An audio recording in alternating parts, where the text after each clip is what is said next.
come and start our presentation today. Good. Thank you very much, Emma. So it's a particular pleasure today to be sharing the platform with Jo Swinson, because of course we all worked together 10 years ago when Jo was in government and very much leading the whole debate in government on women's equality. So we not only spoke in meetings together, but we shared platforms together then. So it's really interesting today to get Jo's views on kind of looking back at the progress and the not so much progress that we've made. So just following on from Emma's comments, Eleanor and I are really speaking to the report that we launched at the end of September this year. This is our 22nd report. I almost feel like a professor of history as opposed to women in leadership. When we first kicked off this research on looking at the number of women on boards in the top FTSE companies in 1999, nobody spoke about women on boards. So, you know, we've come a long way since then, since pioneering that research. So what we're really going to do, what we do is we do an annual report each year. We look at the changing trends on women on the top FTSE boards. And we also take as a project each year. So if we actually look at the next slide, please, Eleanor. So this year, the report was actually sponsored by EY, and EY have actually spent a lot of time, invested a lot of effort into really making targets work for them. And they were very keen for us to put a spotlight on how other companies are using targets. So anyone on the line actually watching this webinar, we're particularly interested in hearing from you at the end where we have question time, you know, so what your experience of your company is in terms of using targets. So it's a very interesting topic, actually, and I don't know whether everyone appreciates this, that actually we are the only major country in the world that has led gender diversity and the whole diversity movement in terms of voluntary targets rather than quotas. And I would say that probably 10 years ago, even Eleanor and I kind of saw targets or quotas as being a sort of a binary decision. We're much more kind of informed and experienced about it all now and realize that it's much more of a spectrum and that actually targets is not the soft option. I'm sure we'll hear more from Jo on this from the kind of the government point of view, but actually the UK did not just have soft targets, they had well, the way I would position it is really hard-driven targets, and the government had a lot of weight to play in terms of actually putting pressure and actually helping to advance those targets. So it's a very interesting topic. So every year we do a report on the, as I said, on looking at the changing trends and looking at a special report. And next slide, please. Since 2008, when we were challenged by the chair of the Financial Reporting Council, who said to us, but Susan, aren't you worried we don't really have enough talented women to put on boards, that we realised we needed to do something about that. And so that year we kicked off what we call the 100 Women to Watch, in which we feature potential women board members. So again, if anybody is watching this webinar and sees themselves or someone they know who's a potential woman board member, please drop us a line, because it is a very democratic, open process in which we try and feature every year 100 Women to Watch. So you'll know by that actually this, we thought what was going to be a one-year little extra to our report has ended up being a very important extra supplement to our report each year. And each year we actually feature, and you can see 6 photos in front of you, the women who actually have been on previous Cranfield Female FTSE Board 100 Women to Watch indexes and who've actually subsequently gone on to get board positions. So moving on to actually looking at the actual trends that I want to speak to this year, I won't be speaking for very long. I really want to just highlight 3 key points. So first of all, the overall look, and these data were were taken as at the end, as of June 2020. So I think, you know, the really good news is as we look at the FTSE 100 and the FTSE 250, that we have actually 34.5%, in fact, it's gone up to 35% now, of women on FTSE 100 boards. So I'll repeat that, 35%. I have to repeat it because it's such a big number. If you recall, Hampton Alexander set a target of 33% by the end of this year. So already FTSE 100 had met that in June. FTSE 250 in June was at 31.9%. They too have already hit the 33%. So we really mustn't kind of overlook what amazing progress. If I take you back to 1999 and our very first report, which we only did it on the FTSE 100, there were just under 7% women on the board. So we've come a tremendously long way since then. So I won't go into all the details here because I do want to leave plenty of time for discussion. So it's very easy, I think, for people to say, well, that's the quick fix, because most of the women in those female-held directorships are in the NED position. But it might be a quicker fix, and it certainly is, than filling the executive directorships, but there's nothing quick about it. If it had been, why haven't we done it before? And it's only since we've had this absolutely concerted effort led by the government in 2010 by appointing Lord Davis to the Davis Review, in leading the first independent review of women on the board, in which he set a target of 25% by the end of 2015. And then that was followed by the Hampton Alexander Review, which finishes at the end of this calendar year. And they set a target of 33%, not just, I should add, at board level, but very importantly at the executive committee level and direct reports too. So the two levels below that. So just moving on to the next slide. Underneath or behind that really, really good news, I think are two very disappointing profiles. And the first one is, to my mind, is the sheer lack of progress that we've made in terms of the executive directorships. But first of all, let me have a look at the non-executive directorships, because as I've just said, the majority of women filling those board positions are in NED positions. And as you can see here on the slide, actually 324 NED roles are filled by women. So a tremendous number. And yet it's very, very disappointing to see how few women chair. And this is FTSE 100 boards, only 8 women chair, despite the tremendous number of women who sit in NED roles. And I think that is of deep concern to me. And it kind of questions, as Elena and I and others have done, and Joe has done, question the whole process of how women become NEDs in the first place. Now we have to look, I think, very carefully at the whole process of becoming a chair, seeing so few women being appointed to chair. Equally, the other senior position, arguably on the board, is a senior independent director, rather more women there, 21, but still not very high, considering that we have 35% women in NED roles. Now, we did also have a look at committee chairs in the last few years. And here again, women are doing rather better, that 29% of committee chairs are held by women.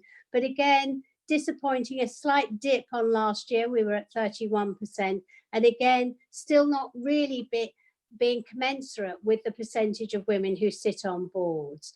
So I think the big takeaway for me on this slide is particularly the women chairs. We've got to have more action, more of a push to get women into chairs. And then if we look at the other side of the board, which are the executive directorships, please, Elena. Well, I'll speak to it whilst we're just getting that slide up.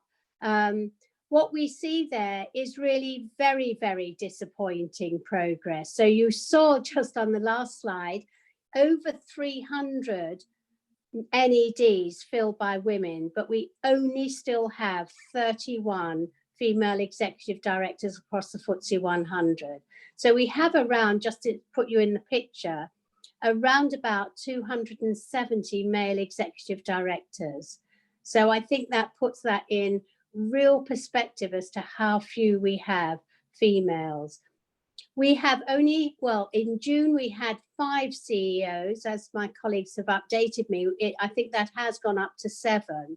But it is interesting because Egon Zehnder, a big search firm, way back 6 years ago, said, let's go for 25 by 25. And what they meant by that was an initiative to get 25 women into CEO roles by 2025.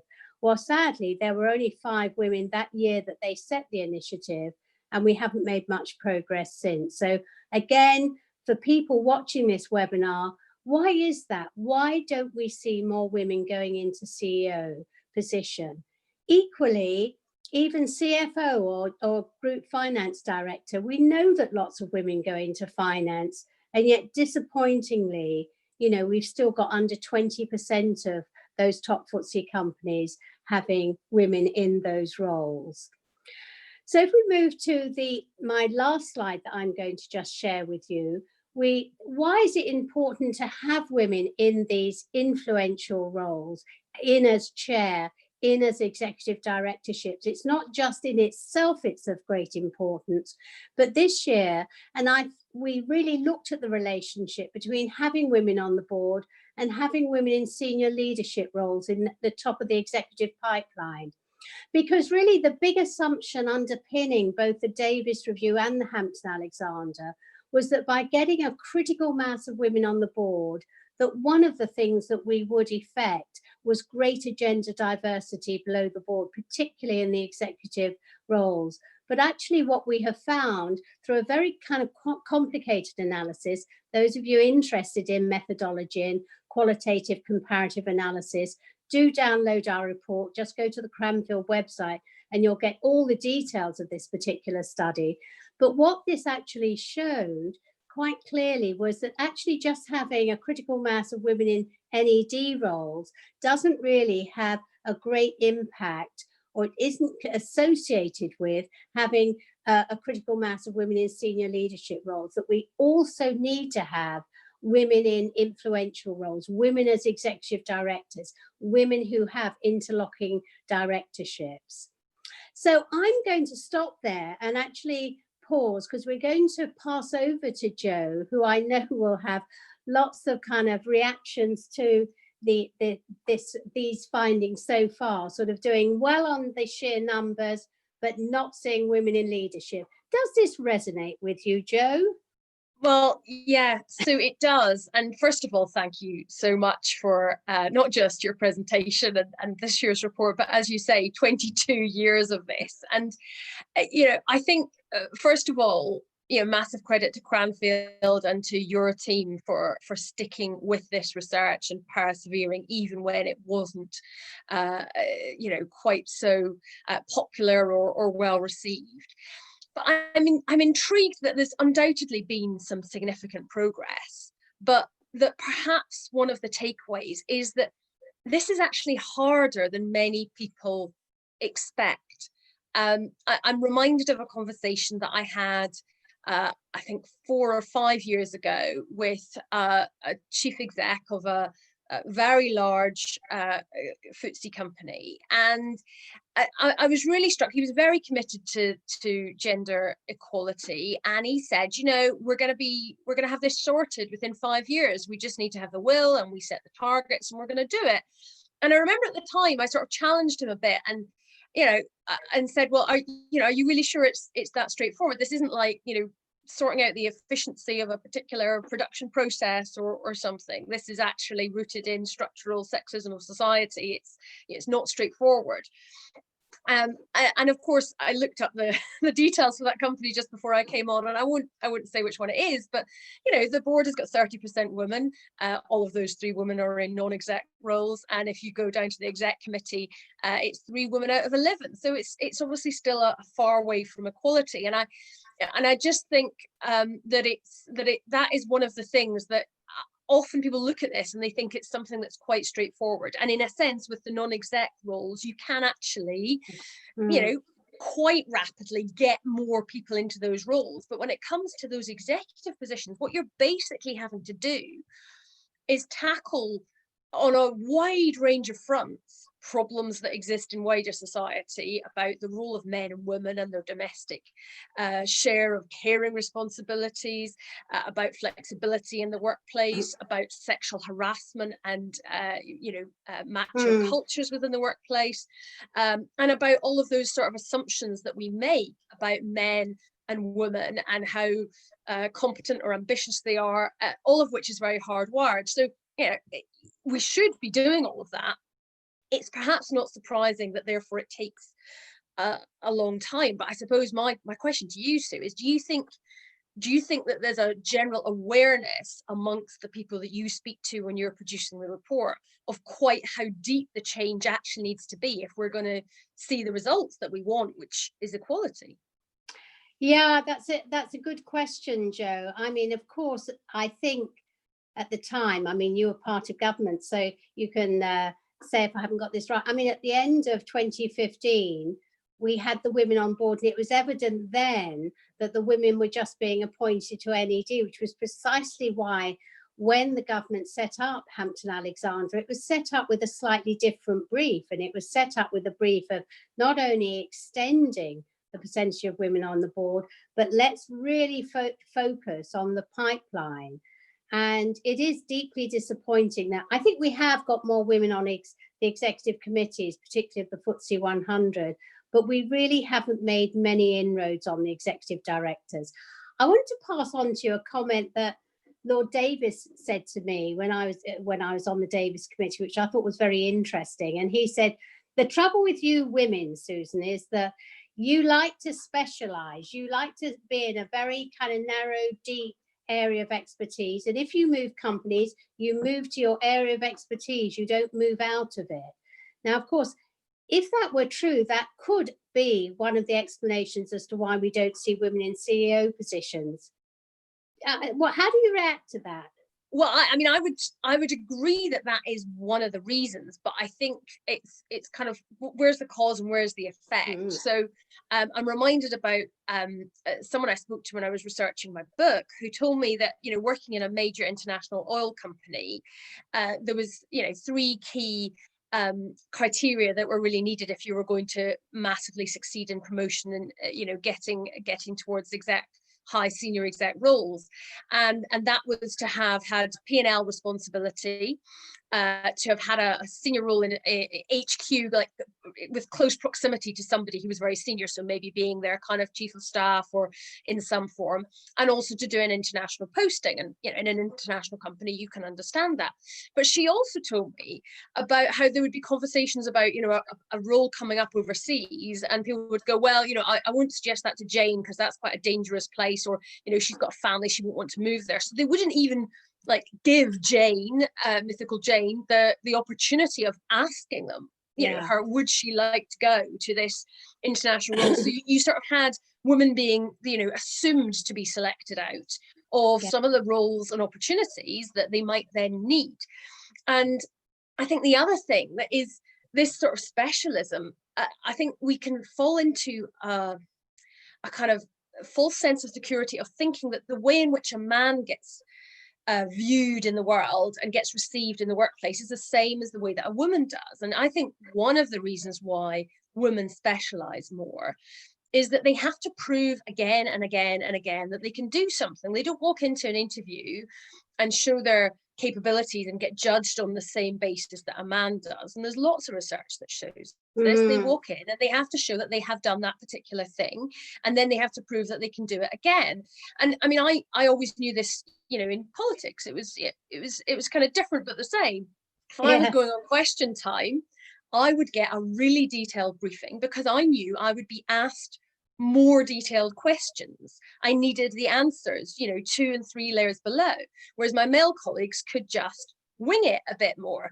And this was something which, you know, other women politicians ended up doing the same thing. And I think that that's the way women experience their working lives. So it's not surprising that they then really respond by trying to know their stuff. But does that mean generalizing is more difficult and therefore branching into CEO roles is harder? Then I suspect that does. So that is, it's a kind of structural issue there that, you know, at least understanding it, maybe companies could think about, you know, what they require or how they think more broadly about what skills women are bringing. Yeah, I think that's a really interesting answer. You remind me that last year, Elena and I did some very interesting interviews with male and female directors on the FTSE 100 executive committees. And there's one particular quote, which I know Elena will well remember, from a male director who said, "I don't know why women obsess about the 35% of the job they can't do. I mean, it's fine." And we were just dumbfounded. I mean, 35% of the job. But, you know, it just shows the different take and absolutely supports what you've just said, Jo. Well, before I kind of turn over to Elena, I mean, the last comment I would make is that, you know, of course, we know about this whole stereotype because, Jo, you've just been talking about it, about how males lead and, you know, it's different for females. I like to think that one of the positives we take from the whole COVID experience is the whole spotlight that's been put on these female political leaders who've managed their countries so well. So I hope that that will go some way towards kind of breaking the stereotype that actually women can do big jobs, you know, pretty well, actually, sometimes better than some famous male politicians who we won't mention. And on that note, Elena, why don't I pass on to you? So we're going to move now from looking at some of the trends on women on the board to looking specifically at the whole use of targets. Thank you, Sue. Thank you, Jo, and thank you everyone for joining us. So as Sue mentioned, one of the key kind of cultural changes in British business across the last decade has really been an acceptance of the idea of gender targets and diversity targets more broadly. And despite this being pretty widespread practice, particularly since Davis Review and Hampton-Alexander, we were surprised to realize that there's very little research on it, both in kind of academic scholarship, but also perhaps a bit more among practitioner-based research. So what we wanted to do this year is to really take a bit of a deeper dive into how voluntary targets are being used. And we carried out interviews with senior leaders across 9 organizations, and they were really either D&I and HR specialists driving the, or heads of HR and D&I, I should say, driving the equality agenda, or they were senior leader who had clear accountability and responsibility for implementing and driving targets in their organizations. So here are some highlights from our findings. The first point that's interesting to consider is how do we introduce and sell the idea of targets? What works in terms of arguments being used? We've heard that, I have to say this was a pleasant surprise that there was more acceptance of targets than we expected. So the fact that there isn't much resistance, that they are somehow kind of relatively uncontroversially accepted, suggests that it's a business practice that's slowly institutionalized. At least across these larger companies. So what we heard is that it helps to increase acceptance of targets when you present diversity just like any other business objective, for which, you know, for any meaningful business goal, you have tangible indicators. So why would it not be the same when it comes to diversity? Now, that being said, although there was relatively widespread acceptance of gender targets, we didn't encounter the same ease when it comes to ethnicity or racial targets. And generally addressing race at work was perceived a lot more complex, a lot more nebulous. In the words of one of our participants, he summoned that we are probably about 10 years behind in the conversation on race compared to the conversation on gender. And the same kind of mindset and attitude is reflected in the use of targets. And of course, our suggestion is organizations should challenge themselves on this. It's hard to be inclusive in using gender targets anyway if you don't address ethnicity, for the simple fact that the career experiences of white women aren't the same as the career experiences of Black and minority ethnic women. And finally, a key point that comes over and over again when we talk about targets is this notion of meritocracy. And it's really important to address head on the myth that somehow targets undermine meritocracy. The reason we ended up here is because we have substantive data about patterns that are not meritocratic in the workplace. So targets are really there to level the playing field and to actually enable meritocracy. And I think changing this narrative is really key to selling the why of targets to the organization. Now, moving on, we have noticed two key features of targets that we think are relevant: ambitiousness and accountability. We heard a lot of talk from leaders about the importance of striking the right balance between being realistic and being ambitious, that you don't want to commit to targets that are unachievable because it will be demotivating.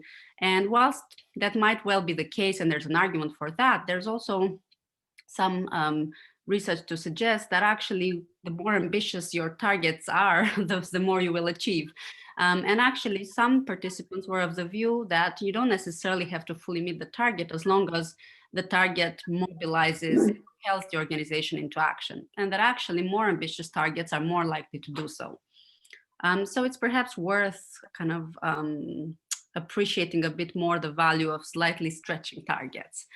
Now, a key problem we've heard about when it comes to implementing the targets is the notion of accountability. And how are you going to cascade the accountability from a generic corporate targets to different business unit levels?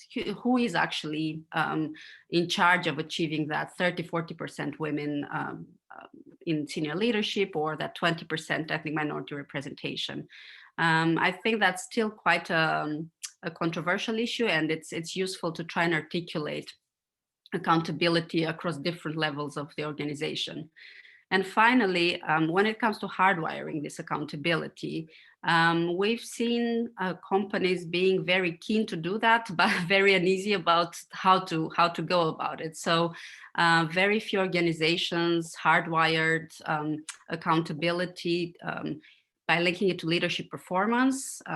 This was more often the case in those that had a longer experience with the journey of using targets, yeah?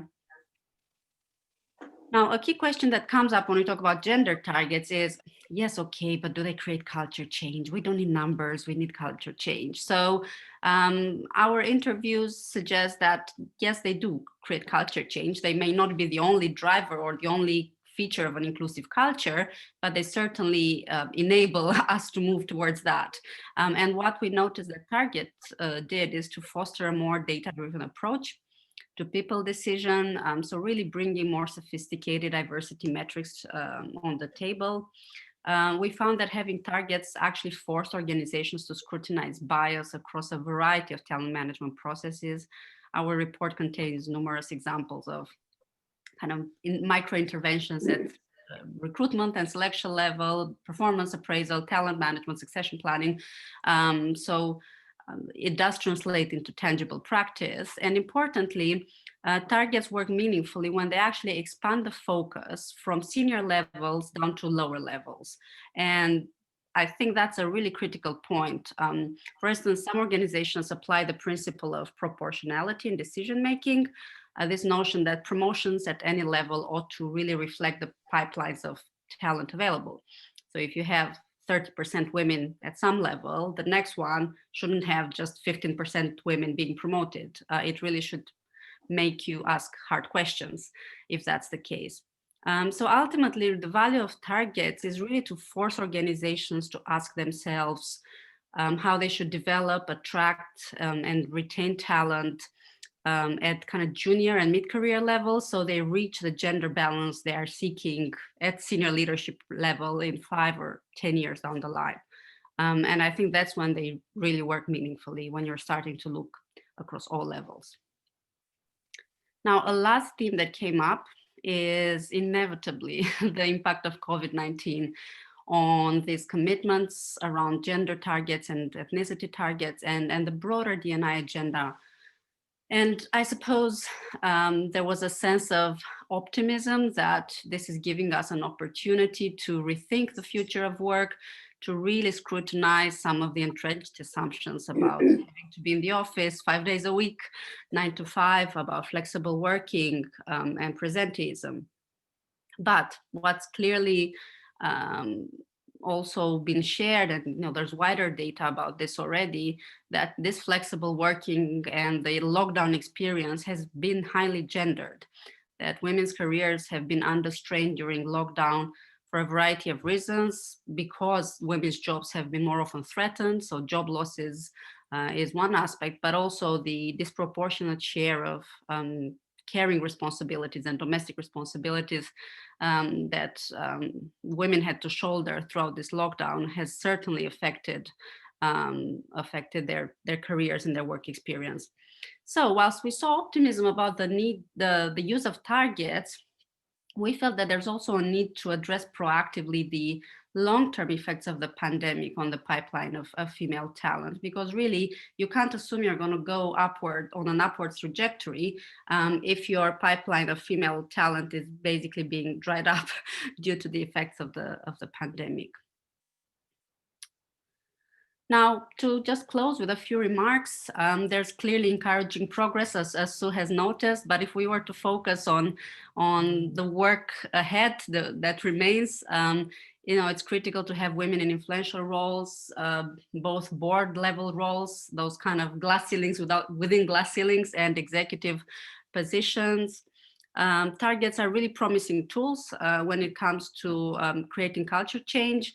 But I think 3 key areas where perhaps more work, more thought, more bold ideas are needed is, to focus below senior levels in the use of targets, to really be creative and decisive about leadership accountability and hardwiring that, and to have a more intersectional approach to targets, using one that addresses and potentially joins up both the gender and the race agendas. And we feel more tangible and bold action is needed to buffer the threat of COVID-19 on gender equality at work more broadly and within leadership pipelines. So on this note, I'm going to hand over to Jo and hear some of your thoughts on this, Jo. Well, Elena, that was absolutely fascinating, all of those different points that came out there. I mean, I loved in particular your point about debunking the myth that targets would damage meritocracy. I mean, I think the myth is that people think that we're living in a meritocracy right now, but it's a very persistent myth. And I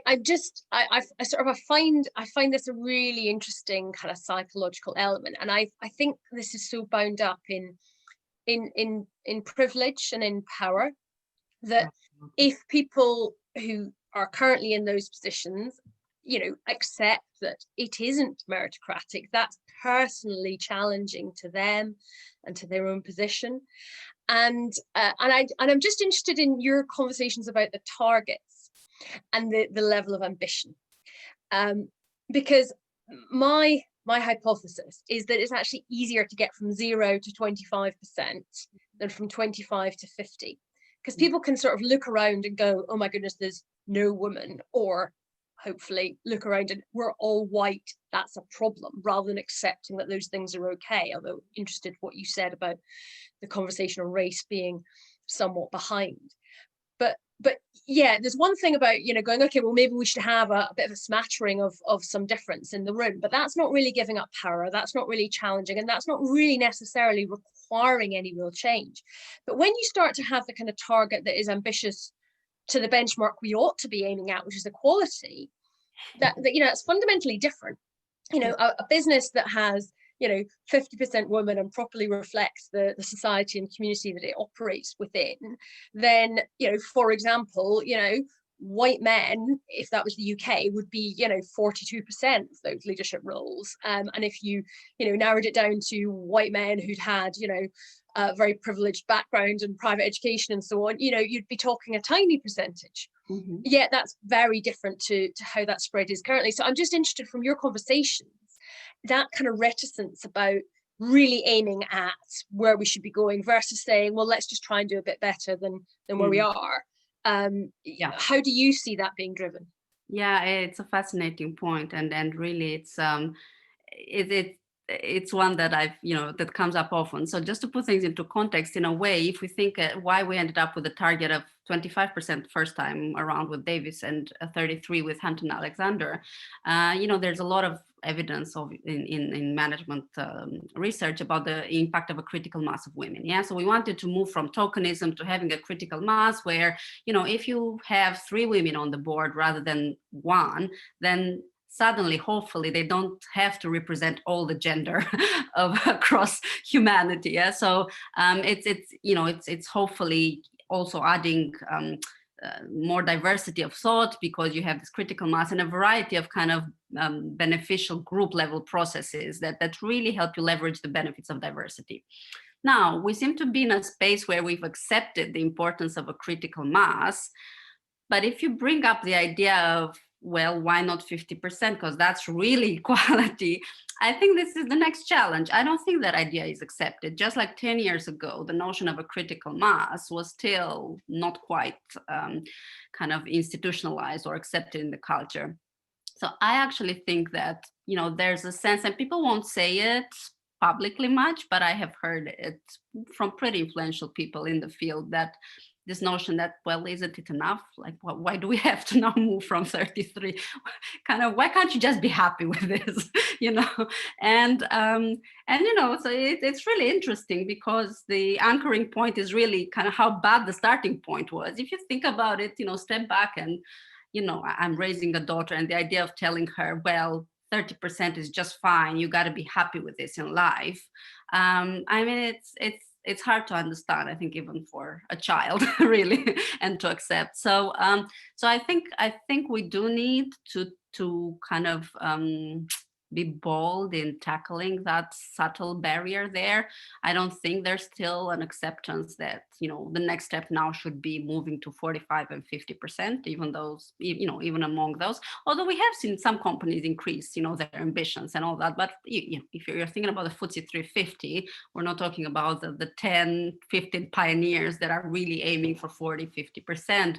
The broad cultural trend is that we're still aiming for this critical mass. I mean, to be fair, I think the intersectional point that you mentioned is before you sort of say, right, yeah, let's get to 50 on gender. I mean, like, really taking this more broadly, to me, feels incredibly important, because I think there's a danger that we just end up, having a lot of white women replacing white men, and that's not necessarily giving us a huge amount of greater perspective progress, though that is to some extent. I think the accountability point is interesting, and I wondered what your thoughts were on transparency related to that. I mean, here we've got a data series of 22 years where FTSE boards knew that every year, even when they weren't thinking about it that much, this was being published. And then in the last decade, with at least annual focus on this when the figures came out, and obviously with greater government focus and the various reviews, then a lot more attention.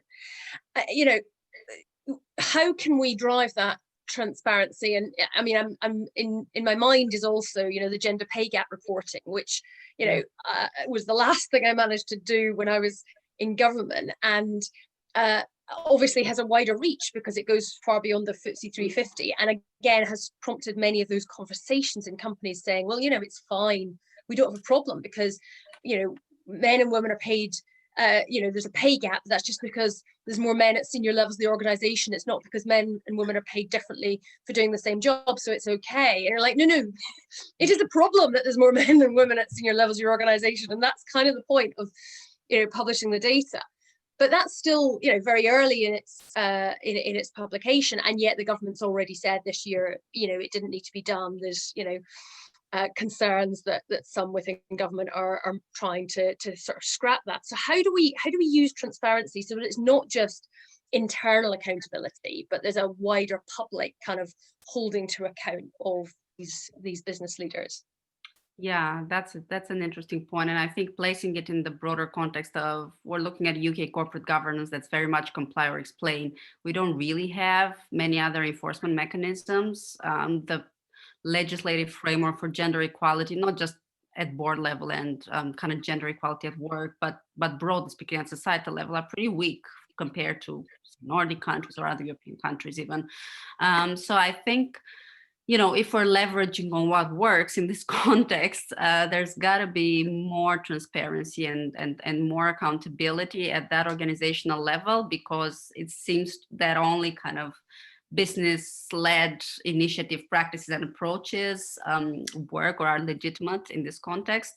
It's an interesting point, because as you were speaking, Joe, one thing that occurred to me is that although we have asked organizations to commit to targets and to, and many have declared them explicitly in terms of this is our broad targets, we haven't quite seen fine-grained reporting on, even on some of the pressing issues I was sharing earlier. How does the target translate across different organizational areas? How are you going about deconstructing this? And could we report on that? Should we report on that? I don't know. It's a provocative idea. I think it's worth moving beyond just stating a monolithical figure. Maybe it's targets per process, for instance, targets at recruitment level or succession planning and all that, and we can report and discuss about that. But I think the just stating this monolithical figure in annual corporate reports perhaps is insufficient at this point. Yeah, I think if you can give a bit more detail, then people can actually start to look and analyze the data, and you can provide a commentary on what's going on and what's working. Because I know that, people in making recruitment decisions and so on, these are the types of pieces of information that they might look at, and knowing that might happen also helps to drive behavior. I want to ask you a bit about an element of COVID, but I also just wanted to say to all the participants, if there's questions that you have, then do feel free to put them in the chat and we'll make sure that they get answered. But Elena, just wanted on COVID, you said, obviously that there's a chance for some change and, to embed some of this flexible working that is there. I wondered if there's a kind of wider philosophical issue that we've learned through COVID. So we know that diversity is sort of better for business, but we also know that it's hard when you don't just have everybody nodding along and groupthink is easier, right? And so sometimes decisions and initiatives might take longer if you've got more perspectives. You'll get to a better answer, but it can be characterized perhaps as less efficient. And we're in a society that has prized efficiency.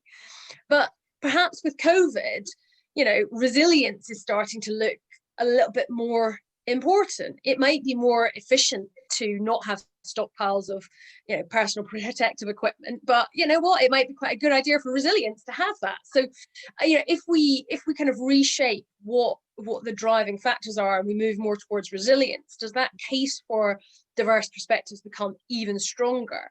And I know that firms that do well on ESG measures have actually outperformed the general market during the pandemic. I wonder actually if there's any analysis done of firms which have a greater diversity within their boards. I suspect there's probably quite an overlap between firms that are hot on wider ESG issues too, and those that are perhaps taking corporate governance and diversity in the board more seriously. But I just thought that resilience versus efficiency point and its relation to greater diversity of thought within boards. What are your views on that? Yeah, I think it certainly boils down to what do you consider good decision making, because that's a value-laden concept, right? It's not uncontroversial, and it's infused with assumptions and ideologies about what's important for an organization or for society at large. Is it just profitability? Is it better risk management? Is it a more holistic understanding of what added value represents? I certainly think that if you move beyond these simplistic understandings of what good decision making represents, then you're starting to appreciate more the value of diversity in its very broad sense, of course, moving beyond gender, but diversity of thought, diversity of perspective, and culture, and so on and so forth. So, I think that that's certainly very much the case, but it almost requires us to challenge deeper questions about how we run businesses. What do we value in our leaders? But we certainly, coming back to Sue's point about what this crisis has shown us, what kind of leadership is important, what kind of decision making is important. It's one that has empathy, one that respects science and doesn't claim to know everything when you don't, right? One that knows to draw on important input from others. And so I think certainly diversity isn't easy in that way. We shouldn't just, I suppose, this kind of celebratory discourse sometimes can mislead us into thinking, yeah, it's good to have different people. Let's just all get along. And it's not the case. It's painful. And it's, anybody who's, had friends, relatives, or a partner from different backgrounds, different cultures, that you have to talk about things all the time to kind of unpack differences, even in your daily life. Just like if you have a different kind of personality type, or it just requires work, right? And I think, yeah, it's being able and willing to put in that work to get the most out of it, but also having an understanding about why that's important for the longer term kind of added value of decision making. And Thanks, Emma, Emma. I was just going to say. On you go, Sue. I see there's questions in the chat, so I know that Emma will probably want to field the Q&A now as well. Okay, I will take over then, shall I, Jo? Thank you very much. Thank you very much to all three of our speakers today. If anyone was looking at my face during that, you could see that I was completely engrossed and taking notes until Jo sent me a message saying, are you taking over in a minute? And then I realised I was supposed to read something. Thanks, Jo. So that was great. So thank you very much to all three of you. Okay, we have a couple of questions here. If there are more, we do have a few minutes, so please do feel free to add those. So we have a question from Sarah Jackson, who actually joined us on our last webinar, so we know Sarah. Sarah says, I'm interested in examples of organisations linking targets to performance appraisals. Post-COVID, it's clear there will be greater use of flexible working, and I'm concerned this may translate into the kind of gendered assumptions and disadvantage that Jo illustrated from the oil company, unless managers and leaders are held accountable. Great point there, Sarah. Who wants to comment? Yeah, I absolutely agree, Sarah, that there's a danger in flexible working and assuming that flexible working will be unproblematically good, or that it will have good outcomes for diversity. And we know from pre-COVID research that flexible working is gendered anyway, that there are career limiting assumptions people make when you're working flexibly or working part-time, that there's pressure to demonstrate kind of activity, and there's almost like an online presenteeism of. And yesterday we had a very interesting kind of other webinar hosted at Queen Mary, where we're discussing exactly this, and the fact that there's data that suggests in this pandemic work has intensified, although we are working from home. And by the way, home working is not necessarily flexible working. This is what people need to understand. Many of us don't have flexibility. We're just happening to work at home with very rigid schedules, and and working hours that have actually intensified. Yeah. So I think I'm not maybe I don't want to sound gloom and doom, but I'm not very optimistic about that the benefits of flexible working will be reaped so easily and will not be gendered. I think there will be, and we have to ask, there will be implications for women, and we have to ask ourselves also, why might it be the case that more women will take flexible working? Again, is it to shoulder those uneven responsibilities at home? I don't think that's a big win personally. I think we have to have broader conversations about why that remains the case. Yeah, great point, Sarah. Elena, I would agree. Jo, Sue, do you want to add anything to? You're on mute, Sue, Sue. you're on mute. There's been a recent McKinsey survey, which I don't know if people saw, which I think kind of does raise the alarm bell on. It looked at how many women were feeling stressed as a result of COVID, how many women had decided they actually wanted to stay where they were in their career. They no longer wanted to seek promotion. And even more worrying, how many women said they wanted to go part-time or indeed actually leave their career. Now, I don't know where these women work, but I just wonder how many organizations are aware of that, are taking cognizance of this and actually really managing both their male and female staff in this regard.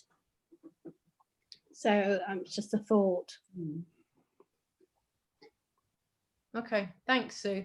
We have a couple of similar or maybe related comments. And firstly from Simone, a great comment here. I'm going to try and do justice to you. Do you want to read this yourself, Simone? Is that easier as it's a...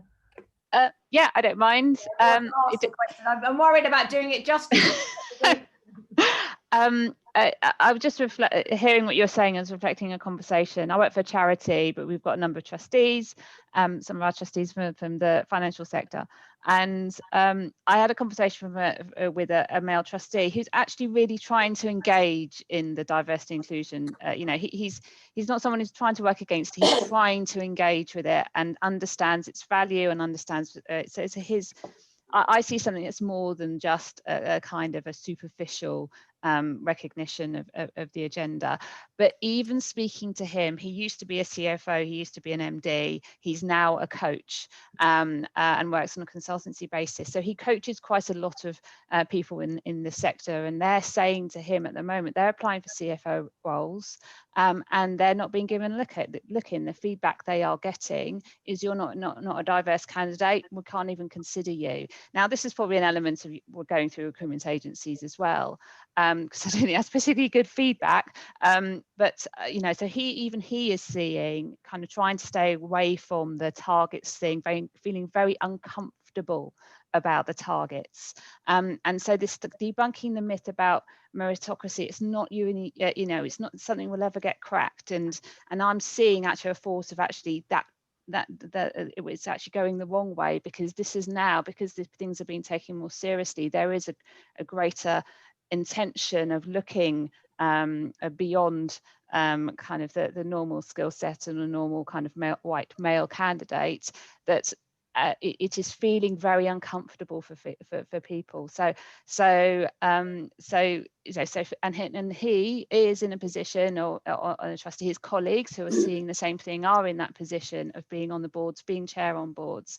And so for me, it's how do we so how do we get them to engage with these more ambitious targets when they are feeling this at the moment, and how do we get that kind of deep commitment? Because I'm actually seeing, I thought we're making progress, and actually seeing a real kind of step back. And so how do we keep that deep commitment when the boards do remain significantly white and male? So I'm just seeing it's feeling like it's going in the wrong direction, because it's starting to raise the expectation, the targets are starting, and they're seeing this reaction, and it's affecting their perception. So how do we keep that deep commitment? I know Joe is dying to answer. Look, I mean, I totally agree that this is the way that lots of people think, it's how they see it. But you know, it's just not the case that white men aren't getting a look in for CFO roles. I mean, I don't have the particular stats on those to hand, but you know, I'm willing to bet that it's upwards of 80% of CFO vacancies being filled by white men right now. Yeah. I had a similar comment some time ago, speaking to a headhunter, who I will not name, who said, of course, men can't get any of the board roles anymore. And and I was like, this was a point where like 2/3 of the roles were still going to men. And it's like, well, okay, so it's not the 80% that it was, but the truth in that is that if you are a white man, and previously white men got 90% of board roles or CFO roles, and now they're getting, 2/3, or my goodness, some of these women want it to, that men might only get, 50%.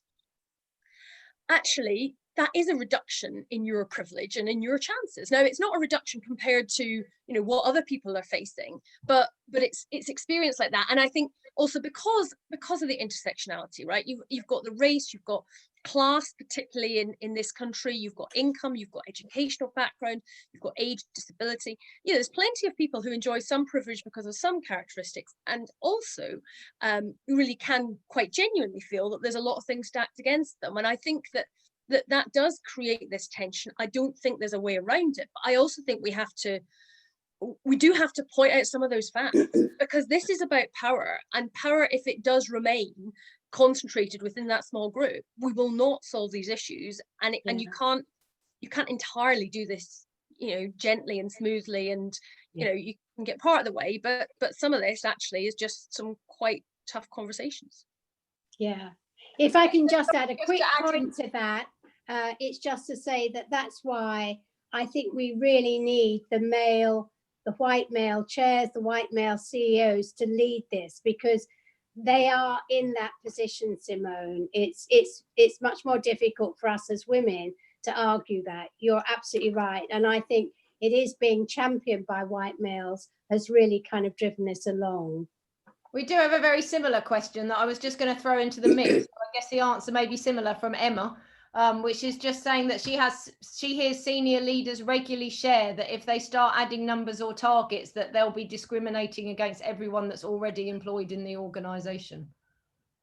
Do you have any comments? Sue is shaking her head there. So, well, it's a bit like Joe. I guess we've been looking at this for years. It's like, hey, why don't you just look at the pipeline and just understand that male and females at kind of entry level are more or less at parity?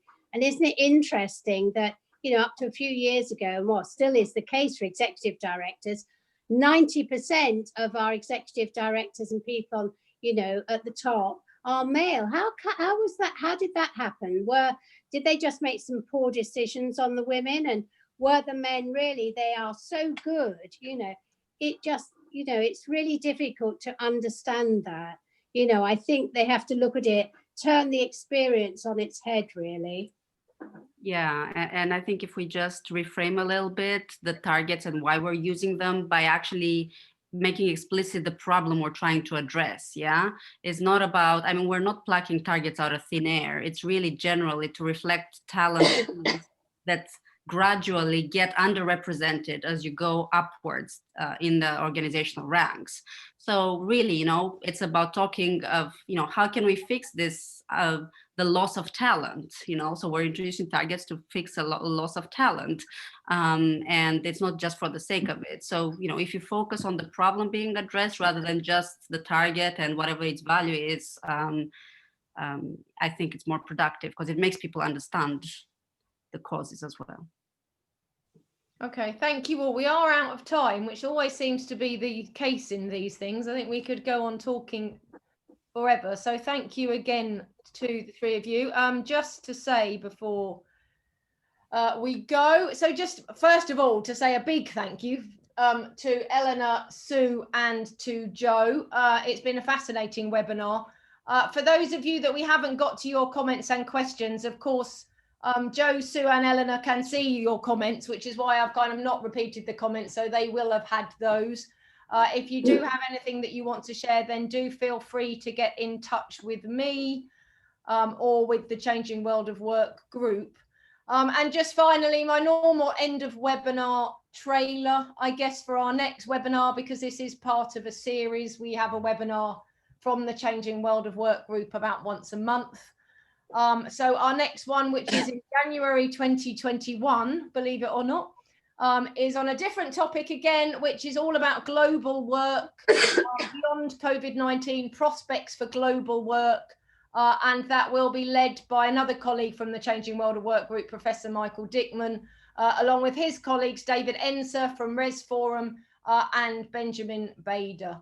I think that also they've done some really, really interesting research focusing on global work and what the longer term impacts of COVID-19 are likely to be on global work and global mobility. So I think that's going to be another interesting one. And of course, if you want to get in touch with us at the Changing World Work Group about anything else, then please feel free to do that, because we're always pleased to hear from you.